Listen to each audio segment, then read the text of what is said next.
Bismillah Rahman Rahim. My name is Dr. Saleh Nawaz Khan, and I am from Cholistan Institute of Business Administration, Cholistan University of Veterinary and Animal Sciences, Bahawalpur. The topic of my presentation is addressing poverty through sustainable development goals, progress and challenges.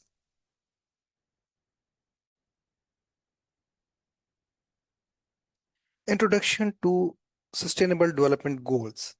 The Sustainable Development Goals are a set of 17 interconnected global goals established by the United Nations in 2015 as a part of the 2030 Agenda for Sustainable Development.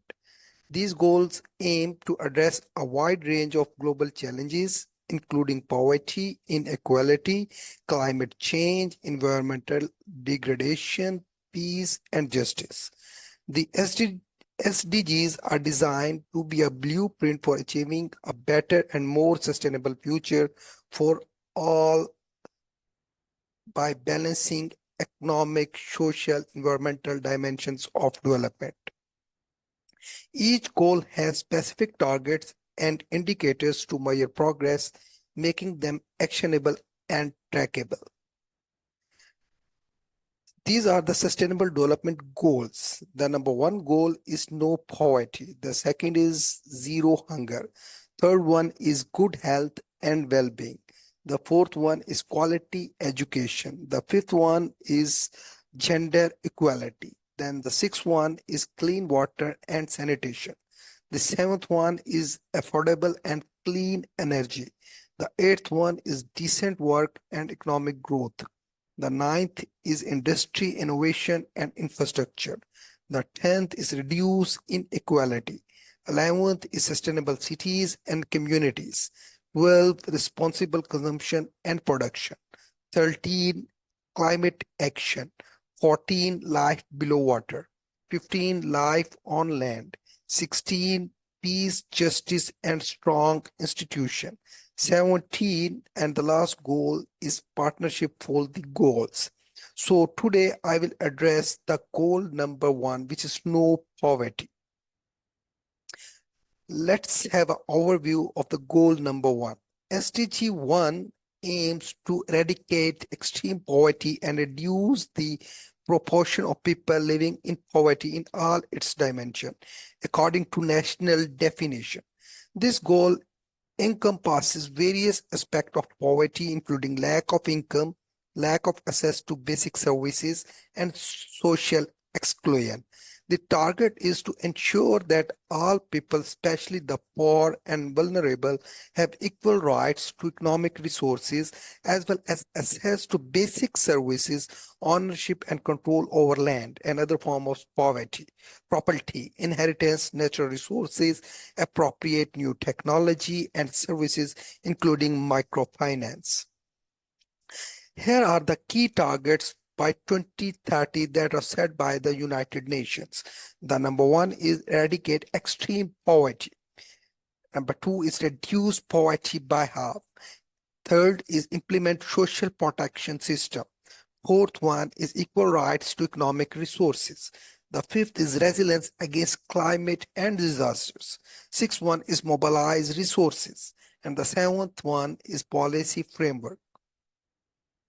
Progress in reducing poverty.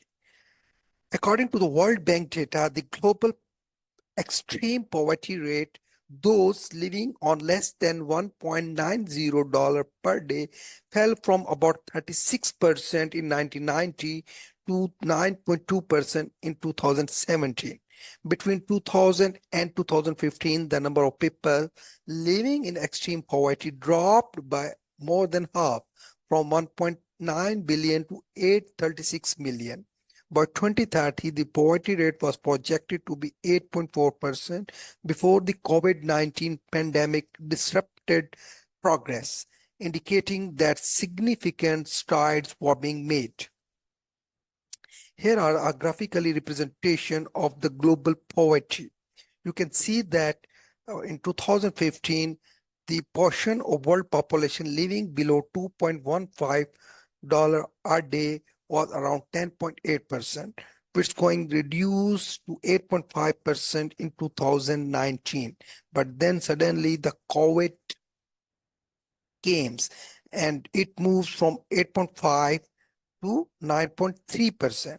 So the pre-COVID projection was it was 8.1 in 2020, but due to COVID, now the whole world faces the crisis, so it moves from 8.5 to 9.3 instead of moving downward to 8.1.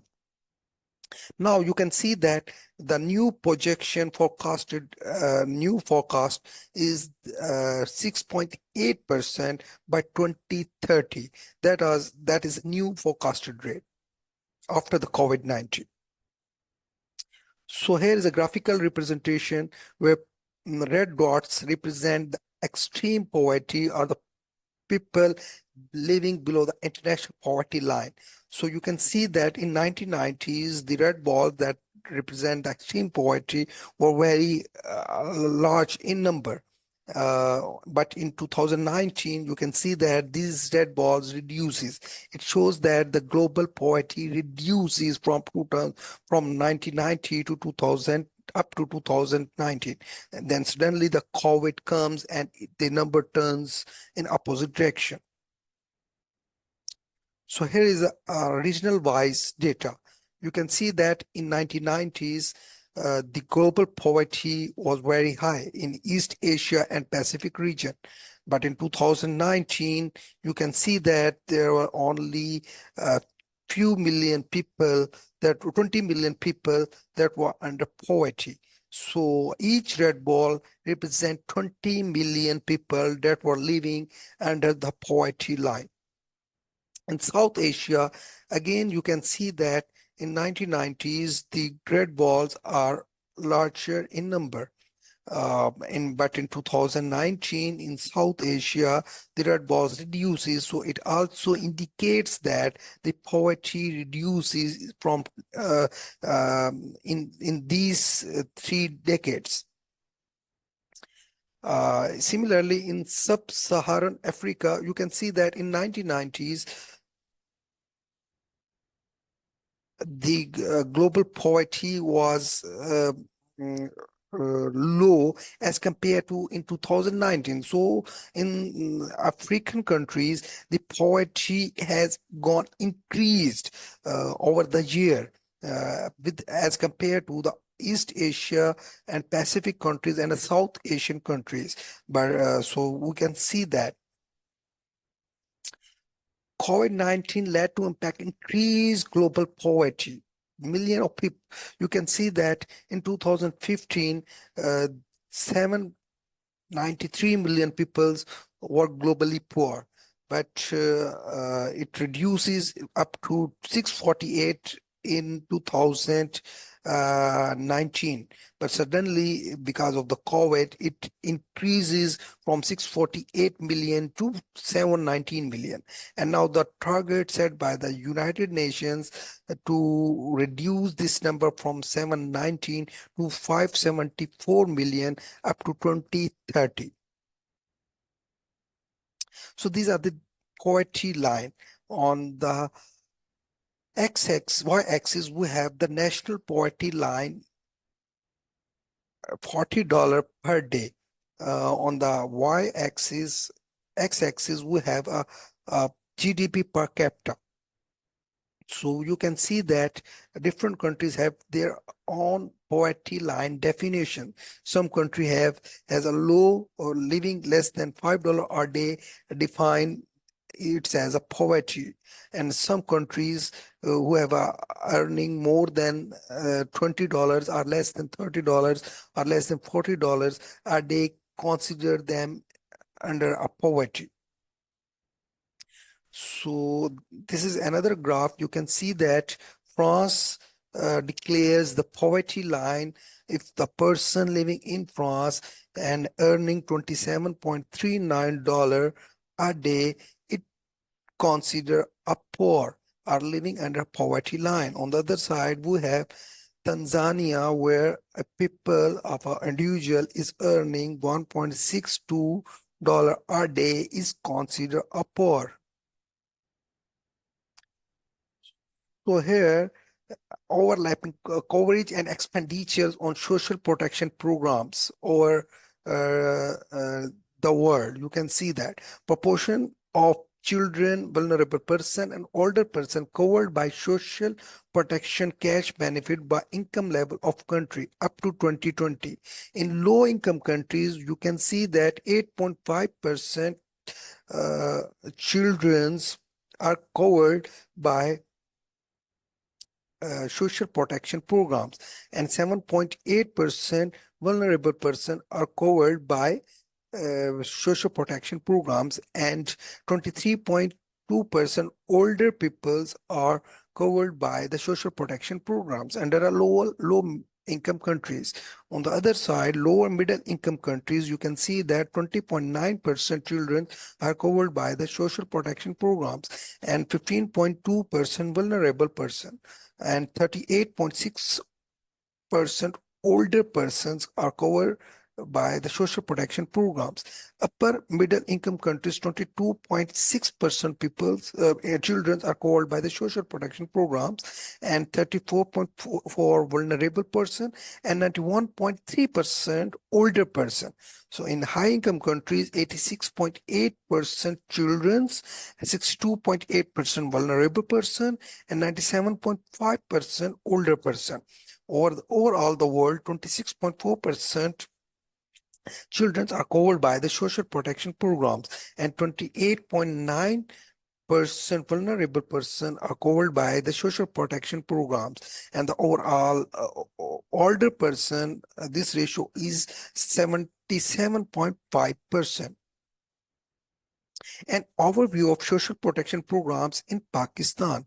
Pakistan stands at 154 on Human Development Index and ranks second lowest in South Asia before Afghanistan, which is at 169. The share of Pakistan who earns less than $3.65 a day is forecasted to amount 36.99% in 2024.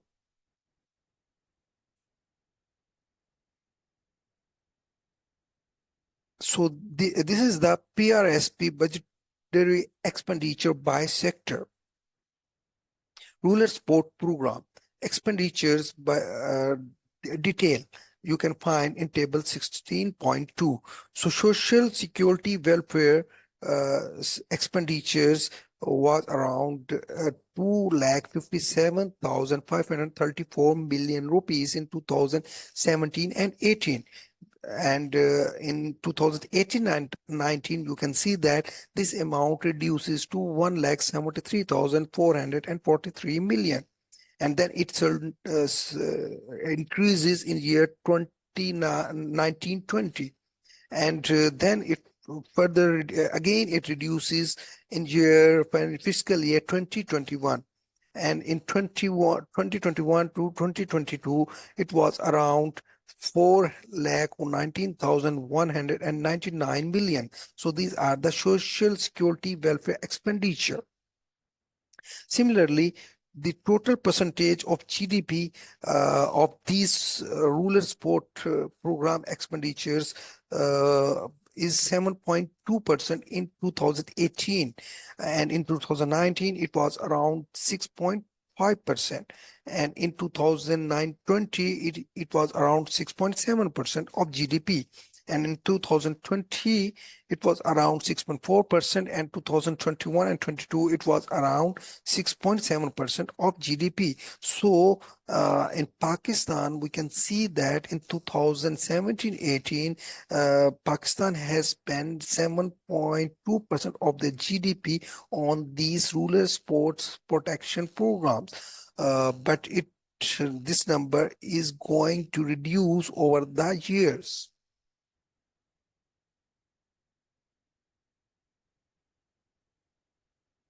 This is a pro par expenditure from 2013 to 2022. You can see that these expenditure are in upward trend, and these expenditures are in increasing trend. Safety net programs in Pakistan. In Pakistan, we have various safety net programs. The number one is Benazir Income Support Program. Under unconditional cash transfer program. Number one is Benazir Kafalat program. During July and March, Pakistan has spent 128 billion have been dispersed under the UCT Kafalat program. Targeted petroleum subsidy during July-December financial year 2023, rupees 16.35 billion have been dispersed to around 8.67 million beneficiaries. Flood relief program. Under flood relief program, BISP has approximately dispersed rupees 69 billion during the period July-December. And during financial year 2023 to 2.76 million beneficiary. Subsidy for wheat seed rabi year 22 to 23 till 31st August 2023, an amount of 2.94 billion has been dispersed to 1,22,687 farmers out of targeted 1,85,928 farmers. Transgender policy. So far, 80 cases of transgender person have been enrolled as BISP beneficiaries and receiving kafalat amount of rupees 7,000 for first time. Financial inclusion and financial literacy program. In pursuance of the financial inclusion strategy, BISP Benazir Income Support Program has designed and launched a pilot project for opening saving accounts and provision for financial literacy to unconditional cash transfer beneficiaries. Conditional cash transfer programs. These are the second type of safety net programs in Pakistan, which are conditional cash transfer programs. Number one is Benazir Talimi Wazaif. Disbursement so far, rupees 63.3 billion have been dispersed since inception of the program, out of which 23.4 billion have been dispersed during 1st July to 31st March financial year 2023. Benazir Neshonuma Health and Nutrition Program. The program is operationalized in 156 districts of the country through 442 facilitation centers. During July and March financial year 2023, rupees 1.26 billion were disbursed to 375,150 beneficiaries as conditional cash transfer program. Benazir Undergraduate Scholarship Program. The brief details of the project as follows. This duration of the project was financial year 2019 to 2022, 20 to 2026 to 2027. Total budget was rupees 38.015 billion. Total scholarship was around 1 lakh 2,000. Expenditure so far 29.25 billion. Eligibility criteria: family income of rupees 45,000 per month or less of the applicant student. Special consideration: 50% scholarship are reserved for the female, whereas 2% scholarships are reserved for the students with different abilities.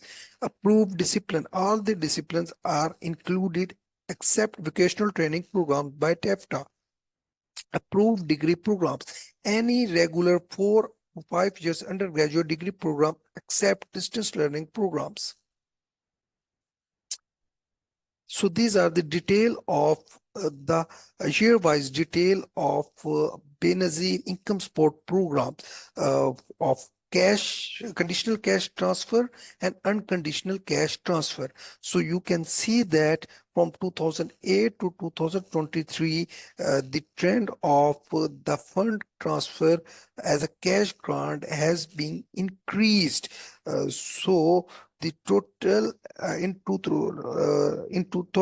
the year 2022 to 2023, the total release was around 312 billion.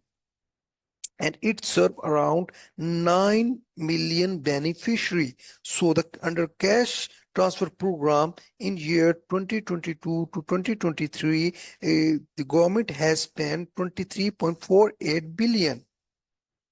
rupees. And under unconditional cash transfer program, the government has spent 241 billion rupees. So the total cash conditional cash transfer program and unconditional cash transfer program is approximately 265.42 billion rupees in year 2023. Up to last from 2008 to 2023, the government has spent around 1,638 uh, billion rupees in under these rural sport programs. So here wise number of beneficiaries through these rural sports social protection programs. You can see that the graph is in upward trend. So it shows that the number of beneficiaries is going increase over the year. And the year-wise cash grant is also in upward trend, so it also indicates that the year-wise cash disbursement is also going increase over the year. Pakistan Poverty Alleviation Fund. This is another safety net programs. Pakistan Poverty Alleviation Fund, since its inception in April 2000 till March 2023, Pakistan Poverty Alleviation Fund has disbursed approximately 238 billion to its partner organization in 149 districts across the country. A total 8.4 million microcredit loans have been disbursed, with 60% loans to women and 80% financing extended to rural areas. So these are the details of the loans. Number of loans disbursed to borrowers: men 1,38,692 and women's 2,26,716. So amount disbursed to men is around 5.76 billion and amount disbursed to women is 9.17 billion. So the total disbursement is 14.93 billion. So these are the some microfinance initiatives that has been taken by the government. In 2022, we can see that the number of active borrowers through these microfinance institution is around 90 lakh 92,247, and the value of loan is around 4 lakh 91,262 billion. So it's around 491 billion. So this is the detail of the zakat. Amount total 10,817 billion, which is around 10 billion, has been dispersed during the financial year 2023 as per the detail given below. So 5 billion has been dispersed in Punjab, 7 billion in Sindh, 9 billion in Khyber Pakhtunkhwa, 13 billion is around Balochistan, and again 7 billion in Gilgit-Baltistan. ICT is 11 billion. So total 10 billion has been spent, 10,817 billion rupees has been spent.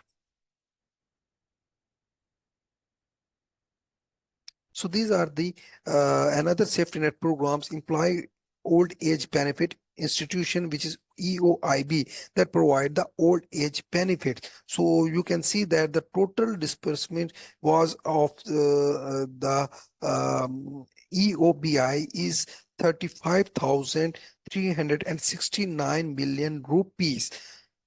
So this is again a huge disbursement during the financial year 2023. These are the economic challenges in eradicating poverty. The number one is economic disparity. High level of income inequality and economic disparity can hinder progress. Second is access to resources. Ensuring equitable access to resources and services remain a significant challenge. The third important challenge is the climate change. Vulnerability to climate change and natural disaster can push people back into poverty. Global pandemics like COVID-19, it can impact and exacerbate the poverty. Political instability, conflict and political instability disrupt efforts to reduce poverty. Wars across the world like Syria, Iran, Afghanistan, Ukraine, Gaza, Lebanon. So these wars also uh, exacerbate the poverty level, exacerbate the poverty levels.